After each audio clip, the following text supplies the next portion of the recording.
Good evening. आज का हमारा टॉपिक है इमेज फॉर्मेशन इन कन्वेक्स लेंस। कन्वेक्स लेंस में बेसिकली 6 तरीके के कंडीशन में इमेज फॉर्म होते हैं, जिनमें से 5 इमेज फॉर्मेशन के बारे में आज हम स्टडी करते हैं। जिनमें सबसे पहला है ऑब्जेक्ट कहाँ पर खड़ा होगा, इन्फिनिटी पर। सबसे पहले एक कन्वेक्स लेंस बना दिए, ठीक है। ऑब्जेक्ट को इन्फिनिटी पे खड़ा करने के लिए ये ज़रूर हमको ध्यान रखना है कि ऑब्जेक्ट जो होगा वो कहीं भी प्रिंसिपल एक्सिस का लाइन को टच नहीं करना चाहिए, तभी हम बोल सकते हैं कि ऑब्जेक्ट इन्फिनिटी पर है। अब ऑब्जेक्ट ऊपर से नीचे की तरफ खड़ा है। ऑब्जेक्ट के टॉप को ए नाम दे दिए, बॉटम को बी नाम दे दिए।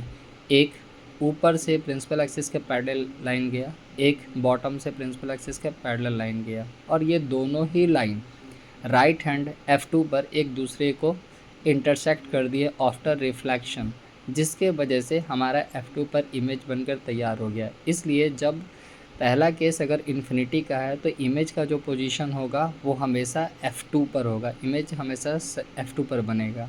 और साइज जो होगा ऑब्जेक्ट का हाईली डिमिनाइज्ड, मतलब बहुत छोटा होगा। नेचर क्या होगा, तो हमेशा ये देखना है कि जब भी इमेज प्रिंसिपल एक्सिस के नीचे फॉर्म होता है तो इमेज उल्टा बनता है, और उल्टा इमेज फॉर्मेशन को हम लोग nature wise real and inverted बोलेंगे। जैसे ऑब्जेक्ट का नाम ए बी था तो इमेज का नाम बी डैश ए डैश होगा। तो फाइनली ये हमारा पहला केस था।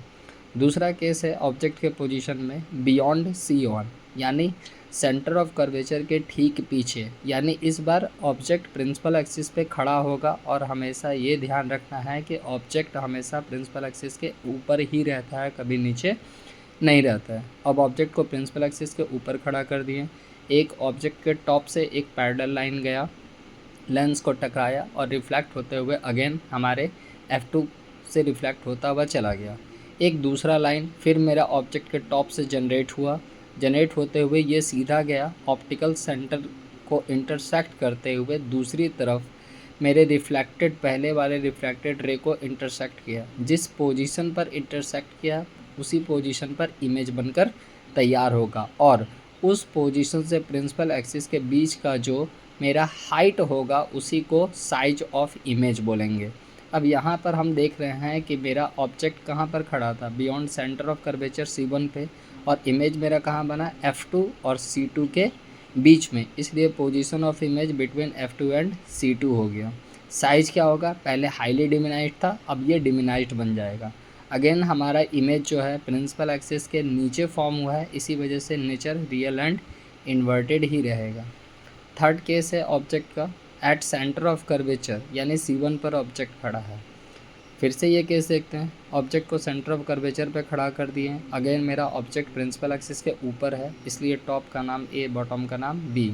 पहला रे ऑब्जेक्ट के टॉप से पैरेलल प्रिंसिपल एक्सिस के गया, ये मेरे लेंस पे टकराया, और टकराने के बाद अगेन फोकस, सेकंड फोकस से मेरा रिफ्लेक्ट होकर चला गया। दूसरा मेरा इंसिडेंट रे जो है फिर से ऑब्जेक्ट के टॉप से आया और लेंस के ऑप्टिक सेंटर से होते हुए गया, और दूसरे तरफ एक पॉइंट पर पहले वाले रिफ्लेक्टेड रे को इंटरसेक्ट कर दिया। अगेन जिस पॉइंट पर ये दोनों रे आफ्टर रिफ्लेक्शन एक दूसरे को इंटरसेक्ट किए, इमेज वहाँ पर फॉर्म हो गया, ठीक है। और ये हमको ज़रूर याद रखना है कि अगर ऑब्जेक्ट एक तरफ सेंटर ऑफ कर्वेचर पे खड़ा है तो इमेज भी दूसरी तरफ सेंटर ऑफ कर्वेचर पे ही बनता है। इसी वजह से जो ऑब्जेक्ट का इमेज जो बना है वो भी मेरा सेंटर ऑफ कर्वेचर को ही रिप्रेजेंट करेगा, जो कि यहाँ पर C2 को रिप्रेजेंट कर रहा है। पोजीशन क्या हो गया कि इमेज मेरा C2 पे हुआ है, यानी ऑब्जेक्ट अगर C1 पे खड़ा था तो इमेज C2 पर बना। हम देख सकते हैं कि इस बार भी इमेज प्रिंसिपल एक्सिस के नीचे बना है, इसका मतलब नेचर रियल एंड इन्वर्टेड होगा। और जैसा कि हम देख रहे हैं कि ऑब्जेक्ट का position centre of curvature lens के एक तरफ था, इमेज का position centre of curvature lens के दूसरी तरफ था। इस वजह से ऑब्जेक्ट का साइज़ और इमेज का साइज़ हमेशा सेम हो जाता है। फोर्थ केस है जिसमें ऑब्जेक्ट मेरा C1 और F1 यानी सेंटर ऑफ कर्वेचर और फोकस जो कि लेंस के लेफ़्ट साइड है उस पर बनकर तैयार हुआ। ऑब्जेक्ट को सेंटर ऑफ कर्वेचर और फोकस के बीच में हम खड़ा कर दिए। पहला रे ऑब्जेक्ट के टॉप से होता हुआ प्रिंसिपल एक्सिस का पैरेलल गया, ये हमारे लेंस पे टकराया, टकराने के बाद अगेन F2 की तरफ रिफ्लेक्ट हो गया। दूसरा फिर से मेरा एक रे पास हुआ ऑब्जेक्ट के टॉप से ऑप्टिकल सेंटर से होते हुए दूसरी तरफ गया, और पहले वाले रिफ्लेक्टेड रे को इंटरसेक्ट कर दिया। फिर यहाँ पर दो रिफ्लेक्टेड रे एक दूसरे को इंटरसेक्ट किए हैं तो इमेज मेरा यहाँ पर बनकर तैयार हो गया। ठीक है, इस बार इमेज जो है मेरे सेंटर ऑफ कर्वेचर जो कि राइट साइड ऑफ लेंस है वहाँ पर बनकर तैयार हुआ, जिसको C2 बोलते हैं। इसलिए position of image beyond C2 बनेंगे। साइज़ क्या होगा? लार्जर देन ऑब्जेक्ट, यानी इस बार इमेज का साइज ऑब्जेक्ट के साइज से बड़ा होगा। और अगेन हम देख रहे हैं कि इमेज प्रिंसिपल एक्सिस के नीचे बनकर फॉर्म्ड हुआ है, इसलिए नेचर रियल एंड इन्वर्टेड ही रहेगा।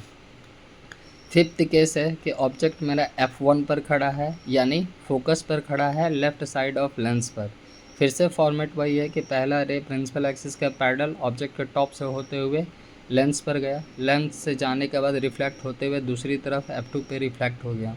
दूसरा रे अगेन ऑब्जेक्ट के टॉप से गया, ऑप्टिकल सेंटर से होते हुए दूसरी तरफ सीधा निकल गया। इस केस में हम लोग देखते हैं क्या कि दोनों के दोनों इंसिडेंट रे आफ्टर रिफ्लेक्शन एक दूसरे के पैरेलल ही आगे की तरफ बढ़ते हैं। यानी इसका मतलब ये हुआ कि इमेज फॉर्म तो होगा बट एग्जैक्ट कितने डिस्टेंस पर होगा ये हम डिफाइन नहीं कर सकते हैं। इसलिए ऑब्जेक्ट का जो इमेज बनेगा उसका पोजीशन हम लोग इन्फिनिटी दे देते हैं। साइज़ मेरा क्या होगा? इनलार्ज होगा, यानी ऑब्जेक्ट से और भी ज़्यादा बड़ा होगा। अगेन इमेज मेरा नीचे ही फॉर्म होगा प्रिंसिपल एक्सिस के, इसी वजह से नेचर रियल एंड इन्वर्टेड हो जाएगा। Thank you.